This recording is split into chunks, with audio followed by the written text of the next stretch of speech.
नमस्कार, आप देख रहे हैं न्यूज अलर्ट में मैं तारा कथनौरिया। अब रुख करते हैं खबरों की। पहले से पीलिया के प्रकोप से जूझ रहे राजधानी शिमला में स्वाइन फ्लू ने एक बार फिर से दस्तक देकर भय का माहौल बना दिया है। इतना ही नहीं, स्वाइन फ्लू ने एक व्यक्ति की जान भी ले ली है। आईजीएमसी में भर्ती 4 में से 2 की हालत गंभीर बताई जा रही है। दूषित जल आपूर्ति के चलते इन दिनों राजधानी शिमला जहां पीलिया की चपेट में है, वहीं एक बार फिर स्वाइन फ्लू ने अपने पांव पसारकर समस्या को दुगना कर दिया है। अगर बात जनवरी महीने की करें तो आईजीएमसी में अभी तक 17 मरीजों के सैंपल लिए गए हैं, जिसमें से 5 मरीजों को स्वाइन फ्लू है। वहीं बीते रोज सुंदरनगर से आए 45 वर्षीय व्यक्ति की इस बीमारी से मौत हो गई है। आईजीएमसी में इस समय 4 मरीजों का उपचार चल रहा है, जिसमें से 2 की स्थिति गंभीर है। इस विषय में जानकारी देते हुए वरिष्ठ चिकित्सा अधीक्षक डॉक्टर रमेश चंद ने बताया कि इस रोग से निपटने के लिए आईजीएमसी प्रशासन पूरी तरह तैयार है, जिसके लिए दवाइयों की पर्याप्त उपलब्धता है। वहीं अलग पैरा मेडिकल स्टाफ तैनात किया गया है। 1 जनवरी से अगर हम देखें तो अभी तक हमारे पास 17 लोगों के हमने सैंपल लिए हैं, जिनमें से 5 लोगों के इसमें स्वाइन फ्लू के H1N1 पॉजिटिव आए हैं। एक आदमी की पिछले कल डेथ हुई है, ये सुंदरनगर से था, 45 साल का पुरुष। 4 लोगों का हमारे पास इलाज चल रहा है और 2 इसमें काफ़ी गंभीर अवस्था में, 2 थोड़े ठीक हैं। काफ़ी सालों से हमारे पास स्वाइन फ्लू के केसेस आ रहे हैं। हर साल हम इनके इलाज करके यहाँ से ठीक करके भेजते हैं। पिछले साल भी लगभग 100 के करीब यहाँ पर मामले आए थे और ज़्यादातर मामले यहाँ से ठीक होके गए हैं। इसमें जो मेडिसिन यूज़ होती है टाइमी फ्लू हमारे पास पूरी मात्रा में उपलब्ध है और आइसोलेशन वार्ड हमने बनाया है, उनके लिए स्पेशल वेंटिलेटर्स हैं। डॉक्टर्स और पैरामेडिकल स्टाफ नर्सिस की हमने अलग से टीम बनाई है और इसके लिए जो यूज़ होता है, टेस्ट होता है, वो बिल्कुल सरकार की तरफ से फ्री है और हर रोज़ हमारे यहाँ पर टेस्ट इसके हो रहे हैं। इसके लक्षण जुकाम की तरह हैं, नाक चलता है, छींकें आती हैं, बुखार होता है, खांसी लगती है और शरीर में दर्दें होती हैं, सांस लेने में दिक्कत होती है। अगर इस तरह के सिम्टम्स आते हैं तो तुरंत डॉक्टर से संपर्क करें। गौरतलब है कि स्वाइन फ्लू H1N1 कीटाणु है जो हवा में होता है और सर्दियों के मौसम में इसके फैलने की ज्यादा संभावना होती है, जिसके लिए भीड़ वाली जगहों से बचना और कम से कम हाथ मिलाना इसके बचावी उपाय हैं। स्क्रीनिंग के दौरान आकाशवाणी शिमला के केंद्र से निकाले गए कैजुअल एंड कॉन्टैक्ट कर्मचारियों द्वारा इस कार्यवाही के विरोध में जारी आंदोलन को और अधिक सुदृढ़ करने के उद्देश्य से गेट मीटिंग की गई, जिसमें भावी रणनीति तैयार करते हुए संगठन ने सड़क से संसद तक इस आंदोलन को ले जाने का निर्णय लिया। वीरवार को शिमला स्थित आकाशवाणी केंद्र में आकाशवाणी कैजुअल एवं कॉन्ट्रैक्ट कर्मचारी एसोसिएशन ने अपनी 4 मुख्य राष्ट्रीय स्तरीय मांगों को लेकर गेट मीटिंग की और आगे की रणनीति तैयार की। गौरतलब है कि बीते 20 सालों से आकाशवाणी शिमला में बतौर कैजुअल एवं कॉन्ट्रैक्ट बेसिस पर कार्य कर रहे लगभग 30 कर्मचारियों को स्क्रीनिंग के दौरान काम से निकाल दिया गया था, जिसके बाद ये कर्मचारी आंदोलनरत हैं। इस विषय में बात करते हुए एसोसिएशन के महासचिव करताप ठाकुर ने मुख्य 4 मांगों के विषय में जानकारी दी, साथ ही आंदोलन को जारी रखने की चेतावनी देते हुए सड़कों से संसद तक जाने की बात कही।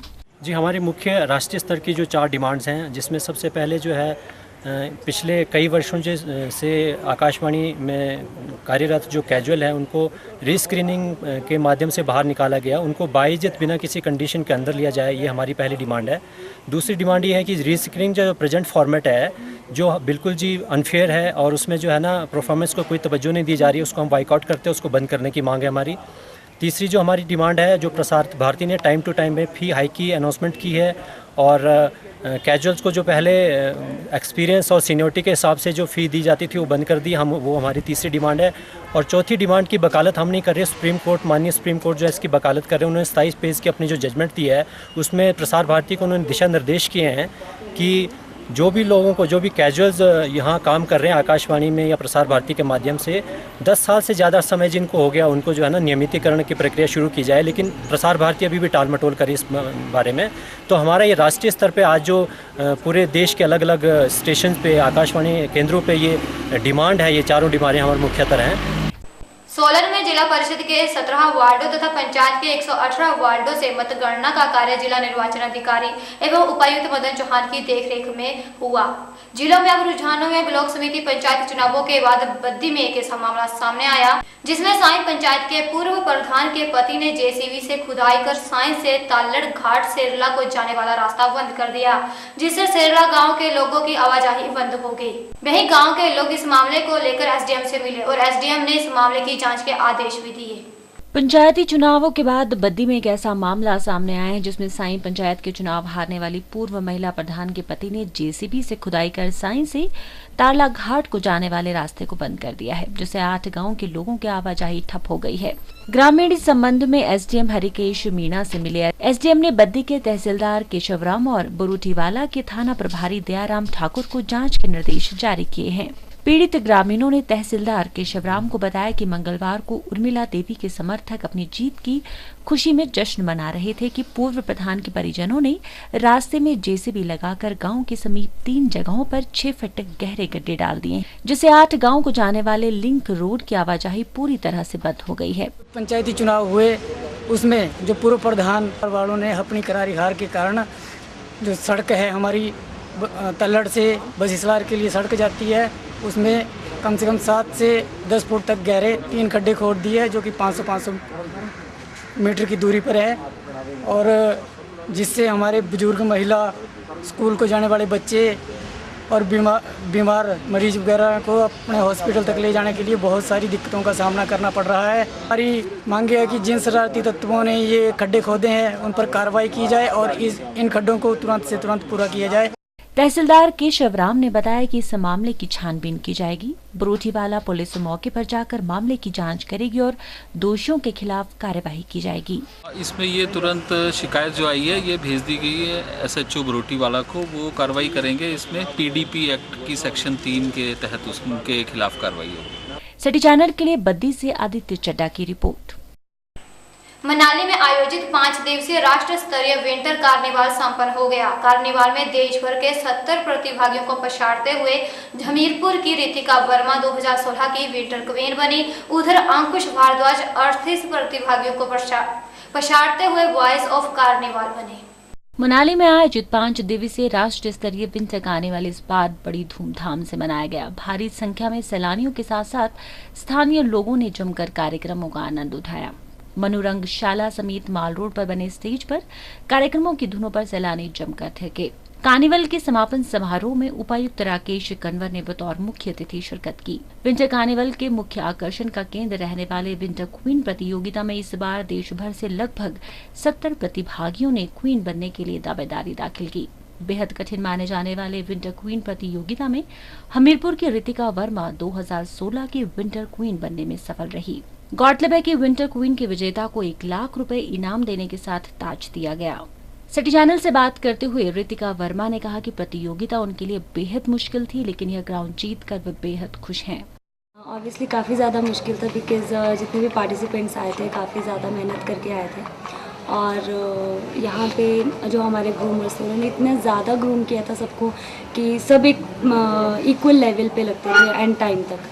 सो ऑब्वियसली 1 साल लगा, मुझे भी काफ़ी मेहनत करी। लास्ट ईयर भी आई थी बट लास्ट ईयर में खाली हाथ गई थी, तो ऑब्वियसली इस बार मैंने थोड़ी मेहनत करी एंड उसका रिजल्ट मिला। फिलहाल तो एज सच कोई प्लान्स नहीं है, but I would try for missing. Actually I haven't decided yet, so I just give it to my father because it was his dream, so ये उनके लिए है, दैट्स इट।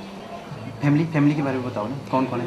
ओके, मेरे पापा उनका बिजनेस है ज्वेलरी का, गोल्ड की ज्वेलरी, एंड माय मदर उनका एक बुटीक है, एंड मेरी sister she has got married, she is in Delhi, and my जीजू is a fashion photographer, my brother is studying in college, and दादी हैं, एंड उन्हीं की ब्लेसिंग्स की वजह से शायद आने।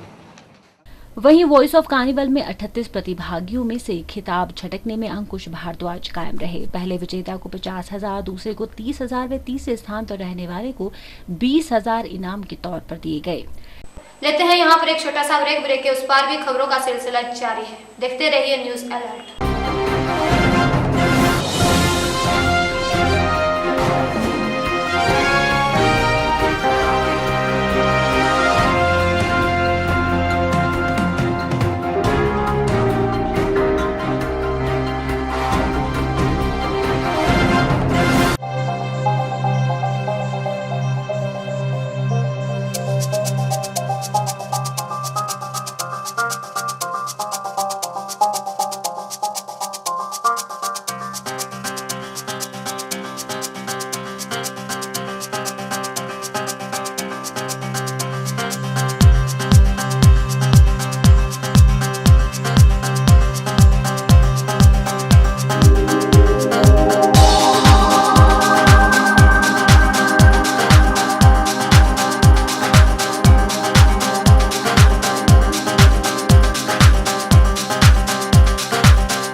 आपके अम्ब शहर का मशहूर ब्यूटी पार्लर, संपर्क करें Delsol beauty parlour, Una road, upstair OBC bank, Amb, district Una. 8894656340, 9816856340। The Amp Cooperative Non-Agricultural Society Limited, post office तहसील आम, जिला ऊना, हिमाचल प्रदेश आपकी अग्रणी सोसाइटी है। आप एफडी कराने के लिए संपर्क कर सकते हैं, आपका कारोबार दुगना होगा। हाल ही में सोसाइटी को कोऑपरेटिव मंत्री मुकेश अग्निहोत्री द्वारा स्पेशल पुरस्कार भी दिया गया, जो सोसाइटी की गरिमा को बढ़ाता है। आप आइए और संपर्क करें 8894303166, 9418536866, 01976260908।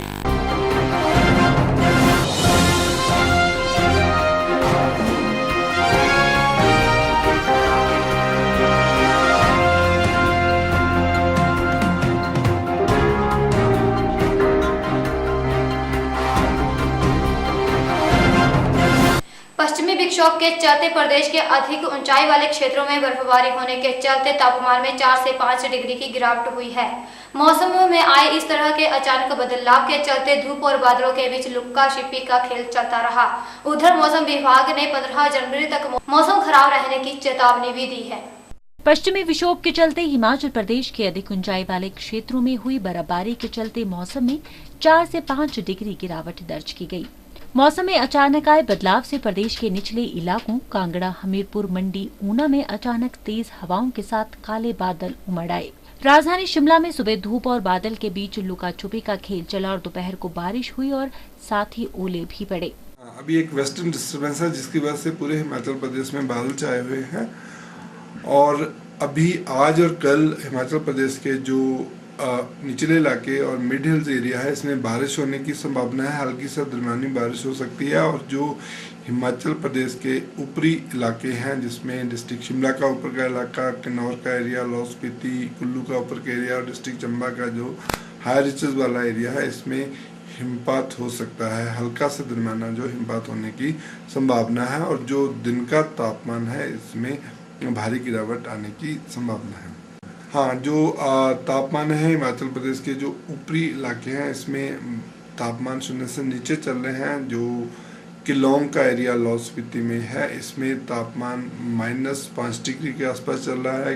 वहीं कल्पा में जो तापमान -1 डिग्री है और मनाली का तापमान भी 1 डिग्री के आसपास चल रहा है और शिमला का तापमान जो वो 5 डिग्री चल रहा है।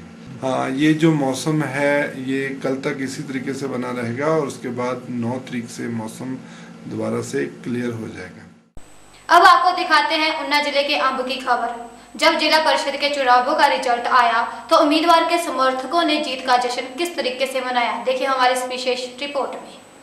जी हाँ, स्क्रीन पर आप देखते ही समझ गए होंगे कि ये नारे किस वक्त के लगाए जा रहे हैं। ये नारे तब लगाए गए जब अम्ब से जिला परिषद का चुनाव भूपेंद्र सिंह यानी हैप्पी जीत गए। उनके समर्थकों ने जहां हैप्पी को गले मिलकर उनको बधाई दे रहे हैं, वहीं उनके नाम के नारे भी लगा रहे हैं।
वहीं अब देखिए टकारला से जब जिला परिषद के उम्मीदवारों का रिजल्ट आया तो सोमा देवी ने जीत हासिल की।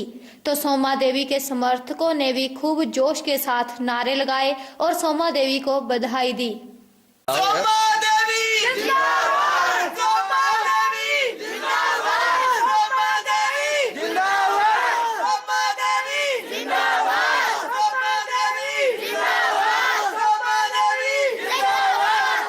हिमाचल लाइव के लिए अंब से bureau report. ATV news channel के लिए अंब से ब्यूरो रिपोर्ट। न्यूज अलर्ट में बस इतना ही। बने रहिए हिमाचल लाइव के साथ। नमस्कार।